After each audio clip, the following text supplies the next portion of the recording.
Written, produced, and directed by Robert A. Arthur and David Coleman. Starring one of radio's foremost actors, Cliff Carpenter.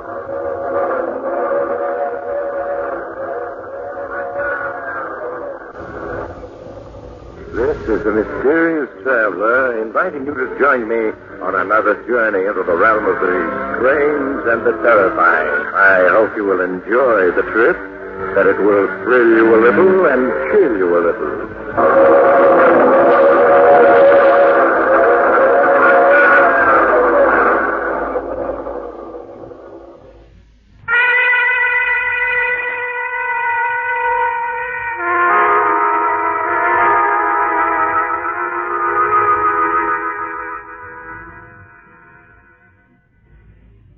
Any of you are still listening in, not having fled yet, I have a confession to make. To you, the American people. The enemy is advancing across the countryside at a speed of 15 miles an hour. And I, Stephen Reynolds, am responsible for the enemy's presence.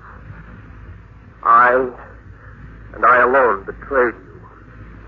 It wasn't intentional, and yet that's a small comfort to those of you fleeing for your lives. Before you condemn me, those few who may still be hearing my voice, please listen and try to understand. Perhaps if you hear my story exactly as it happened, you may find it in your hearts to forgive me. It began a year ago at the Lynbrook Country Club, not far from the campus of State University. A banquet was being held in honor of Dr. Charles Warren in recognition of his vast contributions to organic chemistry. The main speaker at the banquet was the governor of the state, who was there to speak in tribute to Dr. Warren. We who know Dr. Warren and his brilliant work can only join in the worldwide tribute that he has won with his discovery of Norarium, the new miracle organic soil compound. But on this happy occasion, it is my privilege to bestow on Dr. Warren State University's highest award, the DuPage Medal of Science.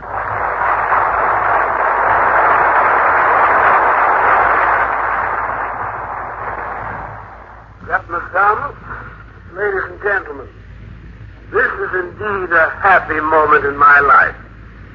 For a scientist, there can be no greater reward than in serving his fellow men and bringing knowledge and light where there was none.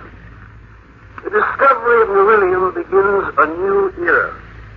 For with this new organic compound, man is now able to revitalize soil that has been barren for hundreds of years. That the dream has become a reality, I owe largely to those of you who made my research through all these years possible. Without your kindness and invaluable aid, the discovery of beryllium would not have been possible. Thank you.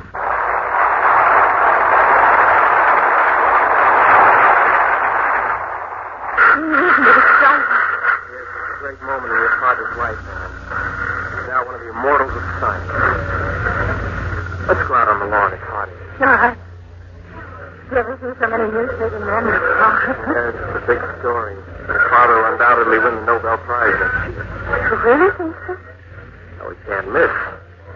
You may not realize it, but you're the daughter of a famous man now. One of these days, I'll be the wife of a famous scientist. That is, if you haven't changed your mind about marrying me. Well, that's one thing I'll never change my mind about. Oh, dear. I've never been so happy. Nor I. You're going to have everything you want, Anne. A lovely home, jewels, servants. I'll settle for this. You've never known poverty, Anne. That's why you don't realize how important money is. We're going to have money, and a great deal of it, very soon. Where is it coming from? For the past few months, I've been working secretly on an experiment. If I meet with success, and I expect to, we'll be wealthy beyond our dreams. An experiment? What sort of experiment, Steve? Your father, after years of research, has discovered an organic compound that revitalizes barren soil. My experiments, Anne, approach the problem of food productivity on a different basis. How? Can you imagine what it would mean to mankind if a wheat crop could be grown in 2 weeks instead of the 4 months it takes? Think of 10 wheat crops a year where before there had been only 2. But that's impossible. Nothing's impossible. Think of it, Anne. Crops literally grown overnight. A food abundance such as the world has never known before. But how? I'm experimenting with a new chemical formula which has chlorophyll as its base. This formula will assist nature, accelerate the growth of plant life 100-fold. I've already had some small success, but I haven't reached the ultimate goal yet. And when you do? When I do, why, 1 gallon of this new formula sprayed over an acre of land will produce a crop almost overnight. I'll be world famous, Anne. A millionaire. A millionaire? Of course. This new formula of mine, when perfected, will put your father's soil compound, Nerilium, well, it won't be very important in the face of my discovery.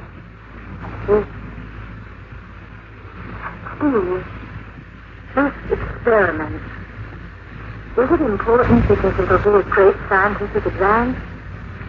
Or because it'll make you wealthy? Why, I'm working for science and humanity, and you know that. But there's no harm in wanting to be wealthy, is there?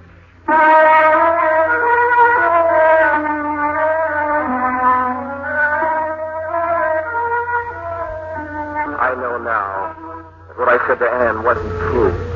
I wasn't working for humanity. I was working for Steve Reynolds and the huge reward and honors that could be won. Yes, I wanted success more than anything else in life, no matter what the cost. In the months that followed, I worked day and night, rarely leaving the laboratory. One experiment followed another as I searched for the right formula. Then one day I was called by Dr. Warren's secretary and asked to come to his office. Steve, I have here your progress report for the past 6 months. You seem to have made little, if any, progress in your study of soil erosion. Well, to tell the truth, I've given up my study of soil erosion. I'm working on something else. From your report, I guessed as much. Steve, I dislike saying this, but we can't ignore the obligations of your fellowship. I'm afraid I'll have to ask you on behalf of the trustees to give up whatever experiment you're engaged in. I won't do it. I've been at it months, working day and night on this experiment. I'm too close to success now to give up. Steve, the trustees... When I'm succeeded, and I will, I'll be world famous. Wealthy. One of the great scientists of all time. I see. You've got to keep that progress report of mine from the trustees so that they don't interfere. There must be some excuse you can give them. I'm sorry, Steve, but I must pass it along to them. Those are the rules. I'm asking you to break the rules. I can't. Not for you, myself, or anyone else. Anne has told you my experiments, hasn't she? I know. You don't want me to succeed, do you? That's why you won't help me. Now, Steve, you're overworked, nervous. Otherwise, you just... Nothing will stop me, do you hear? Not you, nor the trustees, or the whole university. I'll go on with my experiments, and I'll succeed.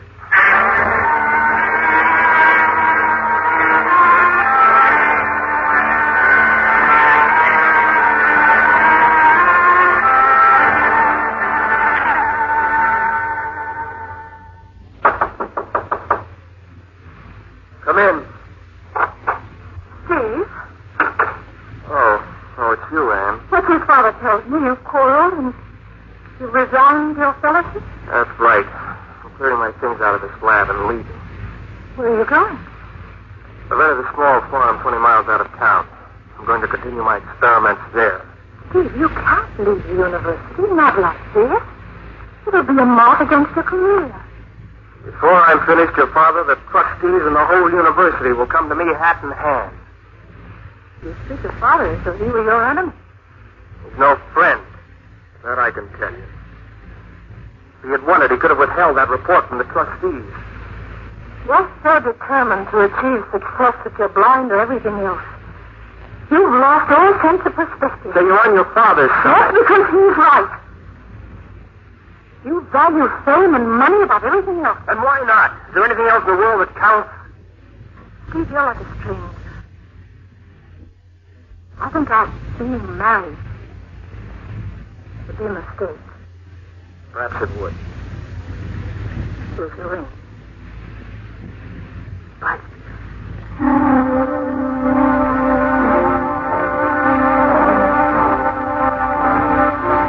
When I had left, I knew I was really alone. I moved my belongings into the farmhouse I'd rented and set up a small laboratory there. Went back to working day and night, for I knew it was a race against time. I had exactly $700 to my name, and once that was gone, I'd have to find a job. The weeks that followed were ones of unceasing work. One experiment followed another as I sought that elusive formula which would accelerate growth in plant life 100-fold. In those few moments of rest I took, I would think of Anne. Only my work kept me from going to her and apologize. Just a minute.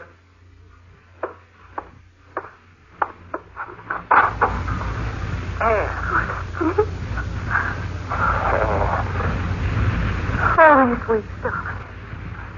I couldn't stay away any longer knowing you were here all alone. You've forgiven me for the way I am. Oh, yes. Yes. Darling, you don't look well at all. Your eyes are so bloodshot. You've lost weight. Oh, I've been so busy half the time I forgot to eat. How's your work coming? Not so well. I'm on the right trail. I know I am, but I haven't been able to perfect the formula. I'm working on experiment 87 now. How long can you go on? You needn't worry, Anne. Even if I wanted to go on, I can't. My money's just about gone. Darling. Don't feel too badly about it. Anne, I'm so close to succeeding. I know I am. But it isn't as though you can't pick up your experiments in the future, Steve. After you've had some rest and a chance to think everything out. Yes, I suppose you're right. Come inside. I'll show you the lab I fixed. All right, darling. I haven't got the fancy equipment that was available at the university, but I do have everything I need. Here we are. How crowded you are here. Yes, you see, each experiment called for a small, separate box of earth. There are 87 boxes in the room. That's why it's so crowded. Over there's the box with formula number 1. From there, the boxes run across the floor, too. Good night, Steve. Yeah. Formula 87. Formula 87. That box over there. And look. Plant growth. 4 sprouts. Well, what about it, Steve? This morning at 7 o'clock, I planted 4 seeds in this box. Then I injected the soil with formula 87. This morning at 7? Yes, it's now noon. These sprouts grew in 5 hours. 5 hours? And I think I've succeeded. I found the formula. Steve, I have a strange feeling. But I can see those sprouts growing before my very eyes. They are. Those sprouts, what are they? Tomatoes. This rate of growth continues, and by noon tomorrow, these plants will have matured. And they'll be bearing ripe tomatoes.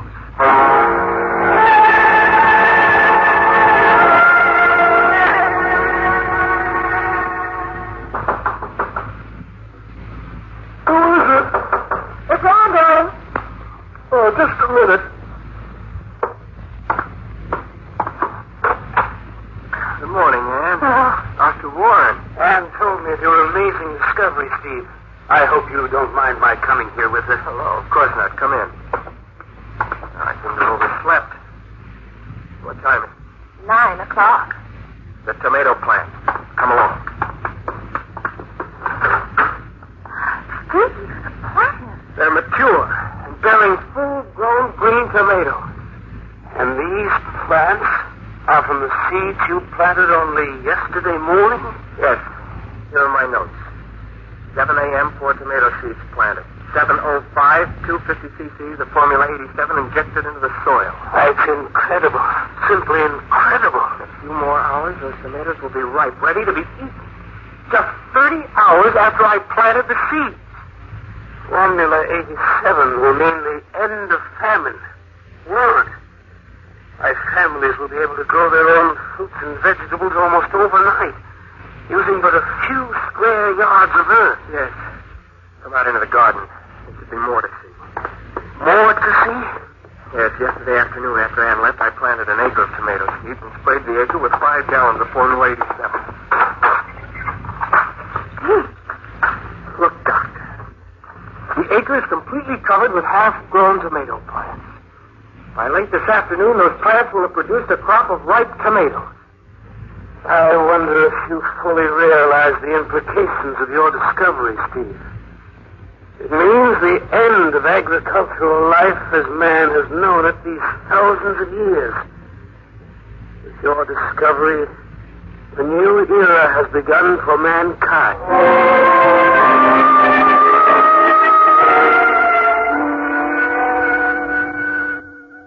Yes, as we stood there in the garden, there could be no question that every man, woman, and child on Earth would be affected by my discovery. It took no urging on my part to have Dr. Warren and Ann stay on. They were too entranced to leave the garden and the plants that were growing before their very eyes. By 4 o'clock that afternoon, there was an acre of completely ripened tomatoes, ready for consumption. Dr. Warren, Ann, and I returned to the house, and I persuaded them to stay overnight. We were all up at dawn, eager to see the plant growth that had taken place during the night. It was Dr. Warren who, as he led us into the garden, made the startling discovery. Steve, look. What is it, Doctor? All I see is an acre of overripe tomatoes. The plant life surrounding the acre. Well, there's nothing but dense overgrowth, Father. Weeds, vines, wild grasses. Look how thick it is. And it's all of 6 feet high. You're right. Yesterday, there was nothing there to speak of. The weeds were just knee-high. Yes, I recall. What does it mean? Well, apparently, when I sprayed the acre where I planted, some of Formula 87 carried a little beyond, causing those weeds and other plants to grow overnight to 6 feet. The question now is, have they stopped growing? Well, come along. Let's have a look. The thicknesses of those weeds. The other plants are like a jungle growth. A jungle growth. Yes, I was thinking the same. It's difficult to tell from here how far it extends. Well, it can't be more than those few feet where I sprayed beyond the acre. Here we are. So let's walk through it. See how deep it is. All right. The two of you had better follow the path I'm making. It's pretty wet through here. Yes. We're almost 30 feet into this growth. How much further does it extend? I don't know. Can't tell yet. Like the high grass of the African hills. Yes. We've come quite a way now. Can't even see the farmhouse behind us anymore. Steve, you sure we aren't going in circles? It can't extend this far. So we're walking a straight line. I've been following the sun. Dad, how far do you think we've come? Oh, at least 100 yards. Well, the growth is beginning to thin out. I think we've reached the outer fringe of it. Yeah, here's the field. Oh, thank goodness we're out of that. Steve, do you realize how many acres that growth covers? At least 10 acres, and it all sprang up since late yesterday afternoon. What do you make of it, Doctor? This Formula 87 of yours not only accelerates the growth of plant life 100-fold where sprayed, but also affects the surrounding acreage. What is it in Formula 87 that causes it to spread? You must realize, Anne, that in this new formula we're dealing with the unknown. Well, perhaps Steve can explain why it caused such a growth on an additional 10 acres. No, I can't, Doctor. As much a puzzle to me as it is to you. What are you doing, Steve? Following up a few small lots to mark how far the growth extends. As of this moment. As of this moment? Yes, Anne. For even a few minutes we've stood here, the growth is continuing. And it's spreading.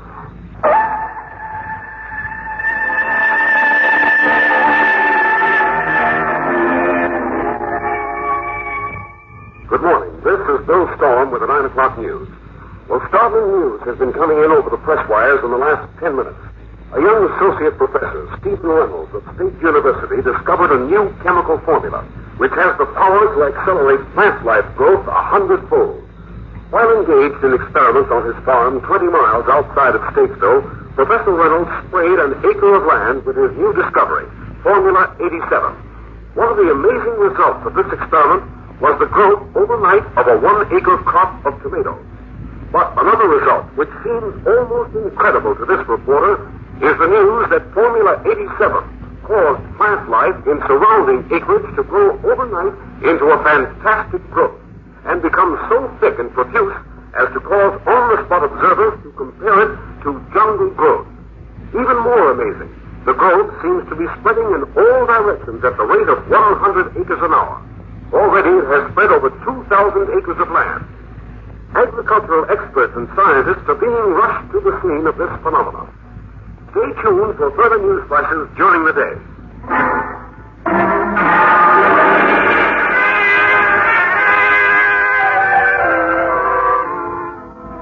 Steve. Yes, Doctor? Did the dynamite give any results? None at all. Oh, here comes the governor. There you are, Dr. Warren. All right, what's the latest word? Now, the growth is now spreading at the rate of 1 mile an hour in every direction. Why, that means thousands of acres of valuable land turning into jungle every hour. Yes, and what's more, it's spreading at an accelerated speed. By evening, it'll be spreading at a rate of 3 miles an hour. Haven't you been able to do anything to stop it? Oh, we've tried dynamite fire, all to no avail. I have the best scientific brains in the country working on the problem, but as yet we haven't been able to determine what it is that's causing this wild growth to spread. Young man, this catastrophe is of your doing. Have you any idea as to what is causing this growth to spread in such a frightening manner? I'm not certain, but I think Formula 87 created a new type of pollen. And it's the pollen which is spreading this growth. A new type pollen? Well, what makes you think that, Steve? I just got a report that the growth has crossed the Ardmore River and it's spread to the other bank. The Ardmore River? Well, that's half a mile wide. Yes, and that's why I'm convinced it's a pollen of some sort that's carrying this plant. You're probably right. Well, can't you come up with a new spray? Something that will stop it? We'll do what we can, Governor. We're not losing a minute. What's going to happen, Doctor, when this jungle growth reaches villages and towns? We've already had to evacuate farmers. Yes. We'll work day and night, Governor, to find the answer to all this. At the fantastic rate it's spreading, I'd better order out our National Guard. And ask for assistance from Washington.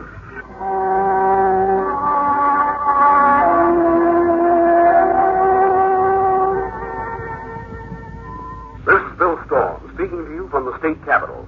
Well, the green plague continues to advance, and Governor Thomas has declared a state emergency. Martial law has been imposed with the full approval of Washington. The green plague has spread over an area of 40,000 acres. 4 villages and 2 towns were evacuated shortly before they were engulfed by this advancing jungle growth, which scientists have been unable to explain or halt. These scientists state that the growth is accelerating its advance from hour to hour and is now moving at a rate of 15 miles an hour. Meanwhile, on-the-spot observers state that plants, vines, and trees are literally springing up before their very eyes, and that this fantastic and relentless growth is crushing and destroying all that which lies before it. All residents of the state capital have been evacuated, and momentarily we expect orders to abandon this station. However, full news reports will be continuously broadcast from other stations. Meanwhile, reports from Washington indicate that... Ladies and gentlemen, I have just received the signal that this station is to be abandoned. Tune in to other stations for further news flashes. Steve, we better leave the studio, the station. Leave? Look, you two had better come with me. You heard me broadcast. We're abandoning this station. Come on, Steve. What about those people who may not have been tuned in? May not know about the green plague? Look, Mr. Reynolds, I've done what I was told to do. I'm not responsible for people who didn't hear my warnings. But I am. What? Oh, you mean because... Yes. Well, we'd better get going. There's no time to discuss this. Is the equipment still on? Yes, why? And you leave it, Mr. Storm. I'll follow later. What are you going to do? Some people may tune into the station, may not know what's happening. I'm going to stay here a while longer, broadcast the warning. Then I'll stay, too. Look, I'm leaving. You'd better make up your minds in a hurry. We'll stay for a while. Okay, if that's the way you want it. So long. Still not too late to change your mind. No. Go ahead, Steve. If any of you are still listening in, this is Stephen Reynolds speaking to you from the state capitol. This is to warn you that a terrible force of nature has been unleashed.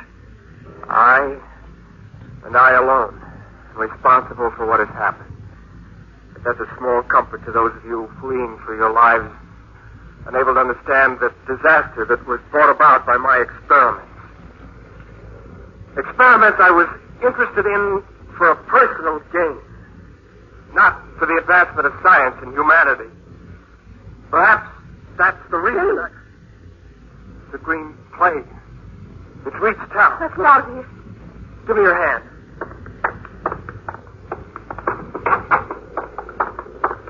Steve, it sounds almost like an earthquake. Yes. This way to the street. They're strange. The bushes are glowing before our very eyes. They're uprooting those buildings. Look. The building across the street. It's going to come down. Run!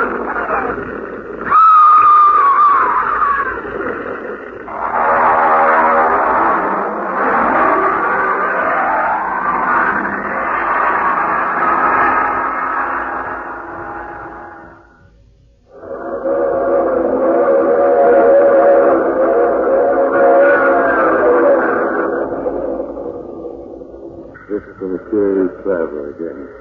Oh, you have to get off here. I'm sorry. I'm sure we'll meet again. I take this same train every week at this same time.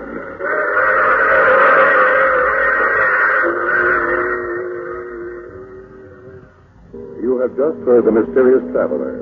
Now you can enjoy other tense and exciting stories of The Mysterious Traveler in the current issue of The Mysterious Traveler magazine, now available. All characters in our story were fictitious. Any resemblance to actual persons, the name or otherwise, is purely coincidental. Music is under the direction of Emerson Buckley, composed by Richard U. Page. Phil Tonkin speaking. This program came to you from New York.